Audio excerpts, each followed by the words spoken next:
Thank you, Betsy and Jackie. It's nice to have you here, Harvey, and everyone in this Unity family gathered this morning. And above all, it's a joy for me to be here in the flesh. This morning, I would like to start with a scripture which, in a way, answers the way to respond when we are yearning to know God's will, which is the title of the lesson this morning, the message. And the scripture is taken from the letter to the Galatians, chapter 5, verses 22 to 23.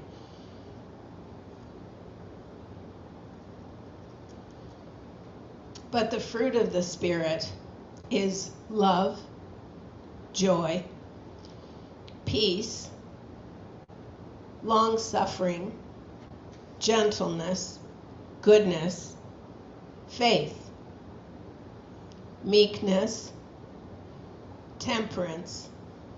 Against these there is no law. And they that are Christ's have crucified the flesh with its affections and lusts. If we live in the Spirit, let us also walk in the Spirit. Walking in the Spirit is an aspiration of the heart. To not only talk about Spirit, to not only read about our spiritual identities, but to live in a consciousness of Spirit within us. I had a great teacher last week, a 19-month-old baby who came to stay for a few days. And his mom and I had not seen him leave the room. We were in the kitchen and suddenly he was gone and he was squealing as only a baby can with delight, just at the top of his lungs, like this. And so we ran to see where he was, and he spotted something in the front foyer. Now granted, I've only been there 6 years, and I had never seen the display of God's universe on the one wall in a whole spectrum of rainbows.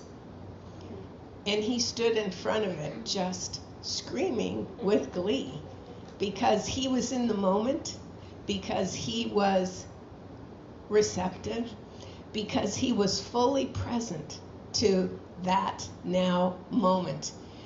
And so since he left my house, I look for the rainbows in that front foyer because I had never seen them before. The beauty of God's artistry right in front of us, and how often do I miss it right in my front hall. So this morning's lesson about yearning to God's will, yearning to know God's will, to live in it, to be in it, brings up an interesting passage that came to me that I'd like to share with you from Spiritual Power of Truth by Joel Goldsmith.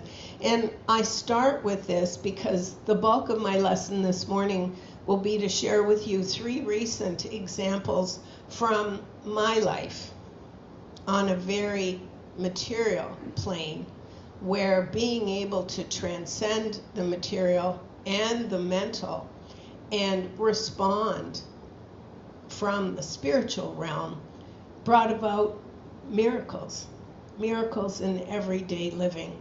And here's what Goldsmith has to say about seeking God's will.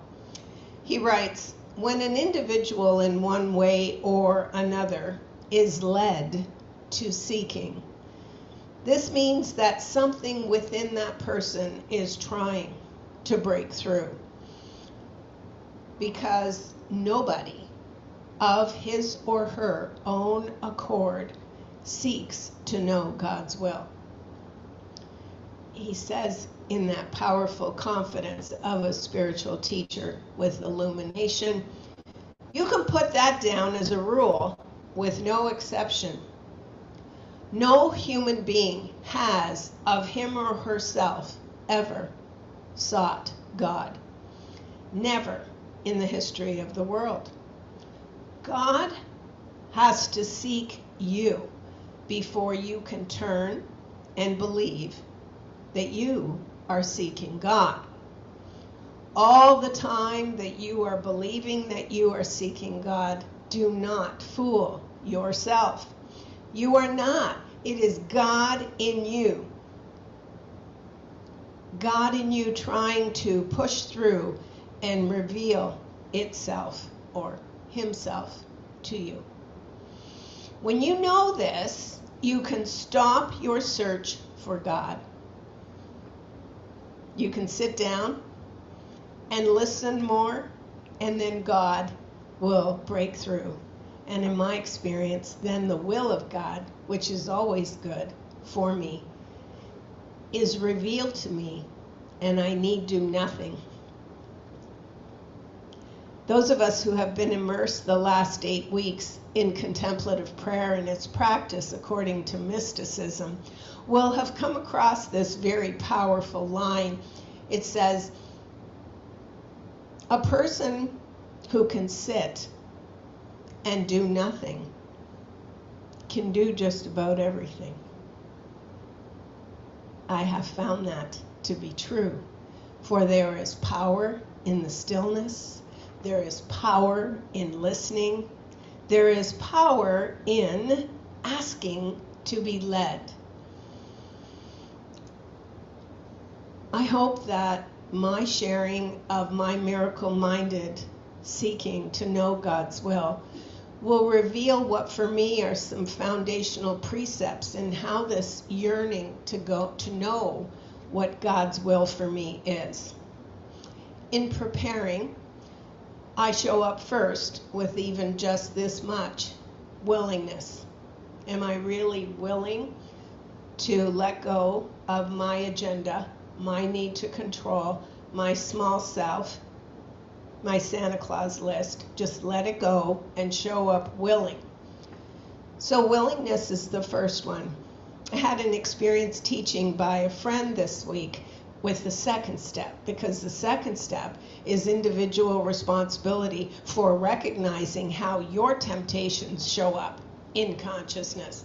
It's interesting to me how we can mouth every Sunday that each one is an individual expression of the divine spark, an individual expression, but it's taken a little longer for me to accept the truth that temptation, the small self, the way the ego shows up for you, for me, is as individual as each one of us is. And so my friend Sue this week was sharing some of her worst fears, looking to release them, and she said, oh my God, my ego is so dramatic. How's your ego show up? Because without taking responsibility for noticing how it hooks me, how can I hope to be free of it and to be an open channel, only to listen for God's will? So here's how mine shows up. It's very intellectually arrogant. It thinks that it knows. And if the first thought that comes to me is an angel thought, I can poke holes in it, my ego can't. I was reminded in preparing for the lesson this week that my maternal grandma, who came to Canada as a very young person with 5 small children, had an interesting saying in Italian. She used to say, il primo pensiero è sempre un angelo, which translates as, your first thought is always an angel thought. Well, you know what, Grandma? I tend to disagree in a way with those ancient proverbs, because oftentimes the first thought is one of the ego. And so here's my simple prescription that I repeat to myself for ensuring that it is not the voice of the ego or of the small self that I hear, but that indeed it is my yearning, my longing, my listening, and my hearing God's will clearly. And that is that whatever the first thought is, pause for a breath. That's all it takes, is to pause for a breath. That in itself is a type of surrender. And then what God's will for me is, in that particular situation, rises. It just leads the way. It's like my path in consciousness is filled with light. Yesterday, as Roz had her plan firmly in place to spend time learning the lesson for today so that I might share it, you know that I have two friends who are in their mid-90s, and I had gone for a walk on the Ojibwe Trail early morning, and I got home in time around 9 o'clock, 9:30 to start my day, and I had this huge tug. This is one of the ways that God's will shows up, is through our intuition. It was a very strong prompt.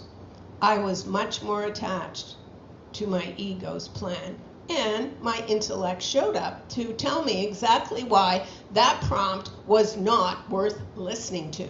And the prompt was, I looked at the clock and I thought, call Joy, call her. I just said, well, that's ridiculous. You know they don't get up before noon. Why would you call her at 10? Get out of here. So I went about making my smoothie, and again I hear, give Joy a call. The voice of spirit in me, unlike me, my small self, is very succinct. I always get it in one or two words, like, call Joy. It came again. Guess what? 3 times I poked holes in it. No, you know what, Bob isn't feeling that great, and I already know in my infinite, ego wisdom that they're not up. My phone was not on. So I made my smoothie and I moved to my computer, turned the phone on for a timer, and there's a message from Joy. Good morning, Roz. Bob fell at 6 o'clock this morning, and he argued with me for 3.5 hours about going to emerge. I've taken him there and I've left him there. So I just wanted you to know that my long and strong intention to keep him out of that place fell apart today. She said because he was in enough pain that he said, just call an ambulance. And so I recognized that the will of God for me was not my agenda, it was to call Joy. How many times have I not taken that breath after a first thought, like, no, they don't wake up till noon? Had I followed my own prescription and listened for the leading, I might have heard, oh, this is actually intuition. This is actually God's message for me. So I was able to support her, and the triage nurse told us that Bob was entertaining everyone as he waited. When we finally got there, I was not surprised. He was happy to tell them that he's a poet and that he also has intuitive ability, and the nurse just said, he's just been a riot. And I said, I know. The second example from my own life this week came in a situation involving my first prayer teacher in 1993, who I was trained by Unity of Windsor. About 6 months ago, I was in a coffee shop downtown, and a young man working behind the counter, I hadn't noticed him much, but when he brought our coffee over to us, he leaned in really shy and kind of sweet, and he said, are you Reverend Ross? And I said, yes, honey. And I honestly had no idea who he was. So he is Lillian, my first prayer teacher's grandson. And he used to sit in sermons and make origami birds. And his mom and dad, who only came to Unity because their mom came, sometimes within earshot of me after service, would scold him. Oh, I can't believe you were doing that during Reverend Ross's sermon. And I said, oh my God, that's so great. He's in the flow. He's creative. He gave me those birds, and they're still on my dashboard in my car. And so he said to me, I thought that was you, and I just wanted you to know that my grandpa died. last year. I said, oh my gosh, Jonathan, I'm not in touch with anybody. I'm so sorry, I didn't know. Yeah, and my grandma is at the Isler nursing home. So, mental note, I want to call Lillian. The last time I called her was during the pandemic, and she, with the healthy boundaries that any of us who live in a consciousness of prayer have, said to me, oh no, dear, I'm not really up to a visit or a talk. I said, okay, well, just know I'm thinking about you. So at first, my ego came on the scene to find Lillian. And then I thought, if you're yearning to know God's will, it will be revealed to you. Take a breath and listen. So I called the nursing home. They had no one by that name, never had. They didn't know where I could find her, and they certainly couldn't give me any contact information. At that moment, I knew I am yearning to do God's will only.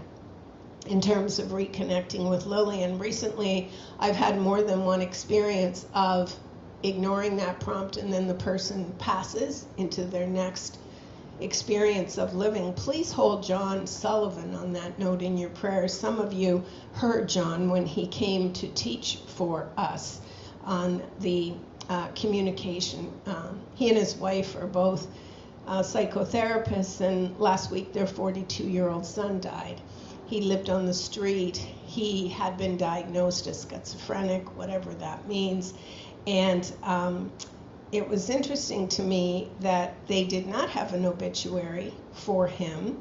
And as is often true, I will miss things on Facebook. But I got a call from a friend who knows I'm not on Facebook and asked me if I knew that Francis, at age 42, had made his transition. So I thought, well, his mom and dad told me whereabouts he was living in the street. I could have gone to look for him. I guess he had the practice of showing up with different shoes on or with 2 different socks. But his father, who is a former Basilian priest, said that Francis could care for the poor in the street better than he, John, ever could have. And so I mention that as an example of whatever we need to know will be revealed if we're surrendered, because another friend called me and said, you're not on Facebook, this is not an obit, and I was able to attend what was a very powerful celebration of this 42-year-old man's life. And so coming back to Lillian, I thought very firmly in my consciousness I was going to call the other prayer minister and not have any judgments, attachments to where she was, because I hadn't heard from her in a long time, and just say, Lillian taught us to pray. Would you like to go when I find her? And then I took a breath, and I just heard, let that go. So I did. It was another couple of days before I got a call from the former music director in Windsor at Unity, who had left the church unbeknownst to me, and she said, I found Lillian, would you like to go see her? And so my first thought was, wow, look at God just revealing what needs to happen. And at first my ego was right there going, well, remember Susan? I thought, no. Charlene is asking me to go see Lillian. That was my way of asking for God's will. It's here. I'm just going to go with that. And so we had set it up for a Friday. And on the Wednesday before the Friday, out of the wild blue yonder, I get a message from Susan. Not about Lillian, but just wondering if I had been practicing Marshall Rosenberg's nonviolent communication. She was having a workshop, did I want to go? And I said to her, do you want to see Lillian? So we had the most delightful God-ordained visit with Lillian in the nursing home, because Susan and I in 1993, when we first were learning to pray the Unity Way, which required a lot of deprogramming for us both, we were both smitten by her muffins, because the prayer ministry team met once a month, and Lillian always brought enough muffins for a town. And so Susan, in her thoughtfulness, had baked muffins to take to Lillian. Now, the friend who first heard where Lillian was had beat us there, and she called me to say, oh, she said, I don't think Lillian will know you. She looks like she's on her way out. Now, mind you, we went at 2 o'clock, and so anyway, we just decided to go at 10:30 in the morning, and Lillian lit up when Susan told her she had made muffins for her for a change this time. And it was really, I love this because it was so Lillian. We came into her little room, we wheeled her in the wheelchair, and so the music director said, are we going to have a prayer, Lillian? And the first thing out of her mouth was, shut the door. Shut the door, which is what we all need to do when we are yearning to know God's will, is to shut the door. The third experience of my surrendering to God's will came with my son-in-law, who some of you know is an engineer for CN Rail. And Mike is a type of an animal whisperer. He's very spiritual. I've told some of you that when I first went to Jasper, 18 years ago to meet him, I walked into their apartment, and of course he wouldn't have known that much about me. And the first thing he said to me was, would you like an angel card reading? I almost fell over. I'm like, this is the guy that my daughter, who was not, thrilled with Unity teachings in her childhood, this is who she's attracted. And I said, sure, Mike. So he's been coming to mind. And I know that my daughter's way is to comfort him and reassure him his fear of lack, his fear of the strike, his fear of not being able to go back to work, or even worse, having to be forced to go back to work. And so when I took a breath after that first thought, which was, well, ask your daughter if he'd like a text from me. And I took a breath. And I didn't feel, yes, ask your daughter. So of course, sitting patiently, waiting, yearning to know God's will, it came through the next day, and I thought, you have his number. You can just text him. Hello, simple yearning. And so all I did was, I know that he's spiritual to receive this. What came through me was an affirmation that I have used even before we started 8 weeks ago with contemplative prayer. And I said, hi, Mike. I'm thinking of you, and I know that you are guided, you are protected, you are loved. And so he wrote back and he said, oh, and I said, I love you. And he wrote back and he said, thank you. I just came back from a short trip and I don't know what's going to be happening, but I believe I'm loved and I love you too. Complete. And so let's think for a minute about the faith that underlies our decision to seek what God's will for us, whether we've got a big decision or whether we have to decide what we're having for breakfast or what's going to happen today is only good. There are some spiritual truths that I have found are prerequisites. They are necessary truths for me to, these truths need to precede my willingness to hear, to listen, and to allow God's will to be done in me, for me. And here they are. The first one is, do I believe that God's will is only good? God's will is only good for all humanity. So that's the first foundational block. Checking in with me, myself. Do I believe that God's will is only good? Because I'll tell you what, some of that old conditioning, if I've started on a path and my control issues think it should go this way, and then it doesn't, and then that way ends up being painful, it's interesting how often that old thought of a punitive God can still try to get in. Oh, this is me deserving punishment. I got lots of it as a firstborn daughter. And just releasing that. God's will for every one of us is only good. If I don't believe that, then that's where I need to start. I need to check in with whether I believe that or not.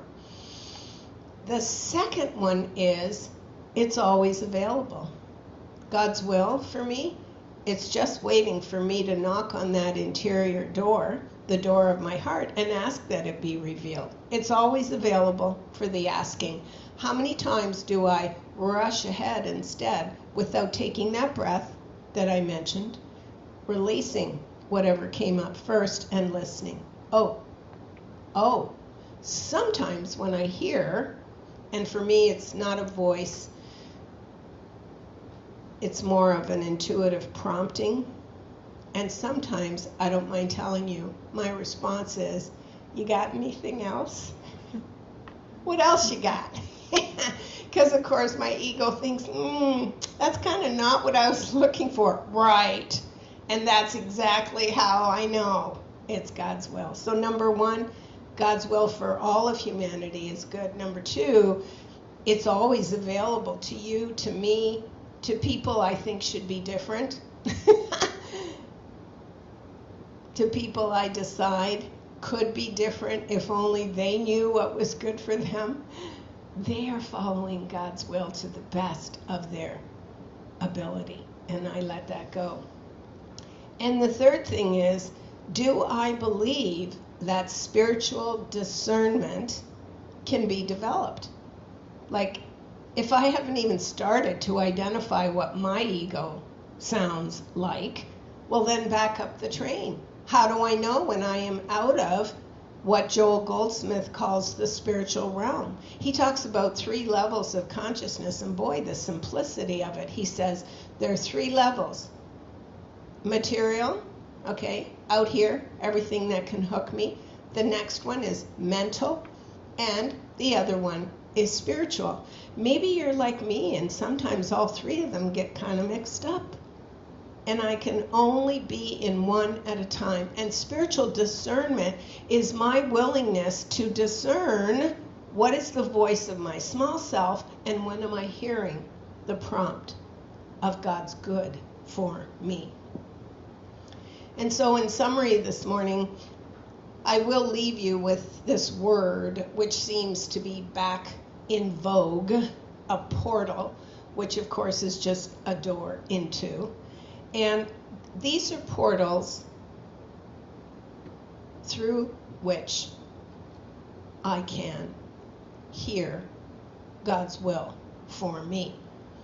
And they may be different for you. How do you know when it is that voice, the will of God, your higher self saying, call joy, go look at the rainbows, don't worry about getting Sue into the visit? Whatever it is for you. When I opened this morning with the reading from Galatians, it really is the quickest way. When I'm yearning to know God's will, the quickest way to take inventory is whether I have peace, love, joy, long-suffering, strength, all of those gifts. If I can rest there, then I am indeed in the will of God. And it's interesting how simple that is. People have often said to me, well, when I'm trying to make a decision and I want to know the will of God, it would be really nice if there could just be like a test, just a simple thing to know, okay, this is God's will, this is my ego. And I say, for me, if I can take that breath, pause, and remember to wait, there is an easy test. When I hear the monkey mind, the committee, the chatter, the pros and cons, I know that whatever I've asked about for guidance, that the ego's on the scene. That's how I know, because the committee shows up. Well, you really first learned with Susan to pray, and yes, you want to know God's will, but really it would be better if you could get a hold. No, stop. I am either willing, surrendered, and listening, or I'm not. And when I can release what my ego thinks it should look like, then I am in discernment. Have you thought much about the word discernment? I've said it before from this podium, and of course we know I'm showing up to teach what I still need to learn. Discernment comes from the Latin word scio, sciare. It's the same as science, and it means knowledge. Scio, discernment. It means of knowledge. Guess what? I of myself can't have spiritual knowledge. Knowledge is of spirit. Perception, my little filter, that's the ego. So here are the 3 portals that I leave you with this morning that are my portals, and I invite you to join me in being very aware, awake, and acknowledging what your portals are. Mine are intuition, that discernment at the gut. You know how Fillmore puts it, the seat of judgment at the gut. My gut told me to call joy. I didn't. It's okay. More practice. Gentle with myself. So intuition. The second one is faith. Am I believing that if I can be quiet long enough, I will hear, I will listen, I will know. And the third one for me is contemplative prayer. This morning in our session, we were reminded of what happens every time we make a decision in our mental realm. Every choice we make is a decision for heaven or hell. And I've been repeating to myself so often lately, particularly when my response to God's will might be, "You got anything else?"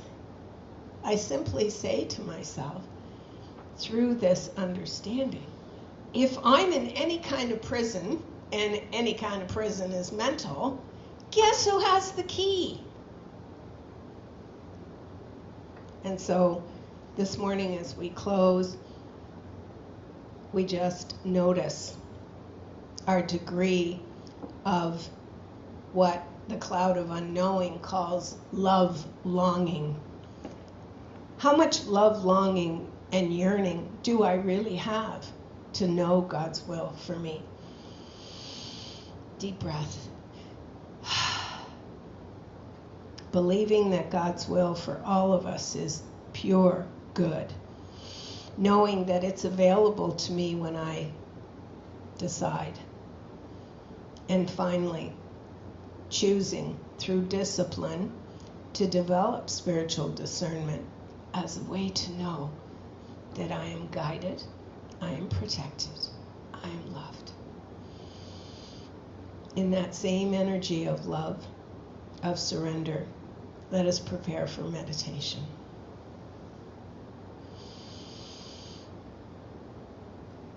Notice your beautiful body temple breathing you through the power of God in your heart, your lungs.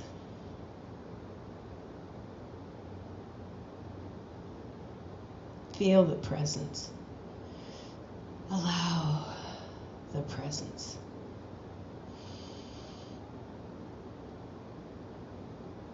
As we move into contemplative prayer, through even a few brief moments of refreshment, of reminders, of returning, of renewal, we empty our minds. We open our hearts. We bring ourselves naked before grace.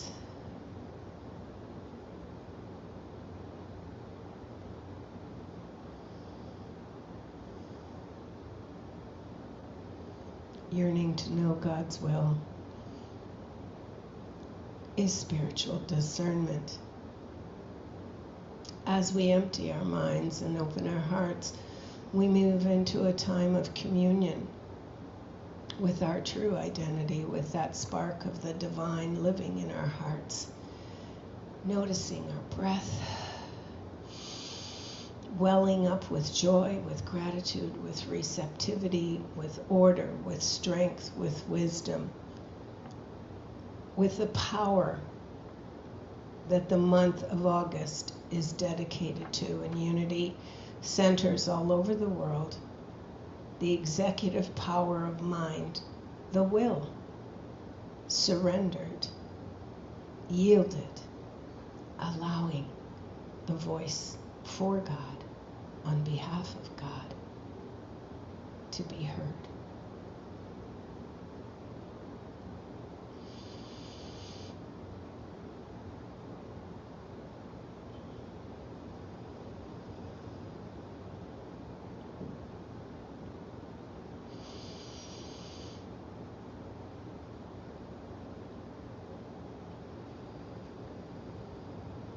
In the silence, there is a sacred place, a secret hiding place.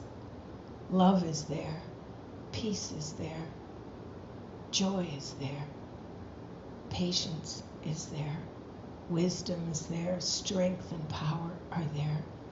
For these are the fruits of the Spirit. And as we breathe in those fruits, we go into the rest of this day and the rest of this week, understanding that when we have those gifts permeating our consciousness, we are led by God's will of good for us. Amen. So it is, and we join our hearts and minds as we prepare for the song, open and receptive to our good, and say together, thank you, thank you, thank you, God. It is done.